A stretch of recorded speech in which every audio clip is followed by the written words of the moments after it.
Hi, I'm Dr. BOTOX from the Real Housewives of Dublin and TV host of the UK version of BOTOX, which is called 50 Plastic Surgery Shockers. Today I'm going to tell you 5 things I wouldn't do as Dr. BOTOX from the Real Housewives of Dublin.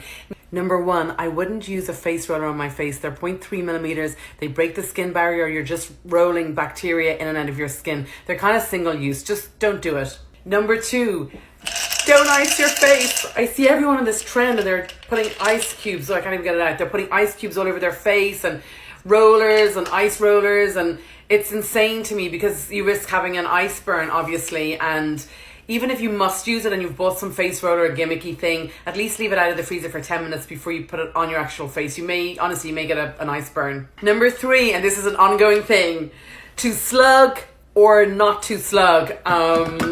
The debate continues. I don't know what the answer is. A lot of people want to slug, a lot of people don't want to slug. I'm beginning to think from feedback and different comments that it depends on the origin of your skin. And I don't mean oily or, normal dry. I mean, I come from Ireland, so my skin doesn't like slugging, and the climate in Ireland is damp, so women's skin is always pretty hydrated. So then if, for example, you're in the desert somewhere and you're maybe not as pale and pasty, then maybe your skin is suited better to slugging. I don't know, there's someone needs to do medical paper, not me. I've had my fair share of publishing papers. The only review I want to read these days is the review for the latest cryotherapy or anti-aging place. But someone needs to do it. There's something in it and I can't figure it out. So here's the debate. Come at me, don't come at me. To slug or not to slug. Number 4, when you're using different machinery on your face, make sure that it doesn't get too hot. You've got to be really careful. I love this machine for my collection. It's a Nefertiti neck lift.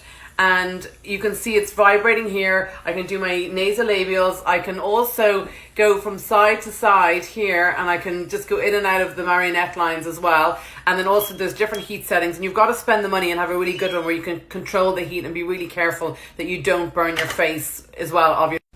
And also, don't apply your hyaluronic with a sponge, with a wet sponge. You can apply your hyaluronic with a dry sponge if you want onto wet skin. But if you wet the sponge is going to soak up all the hyaluronic into the sponge, because remember, hyaluronic attracts 1,000 times its weight in water, so it'll go where the water is and stick to the water. So be careful of that.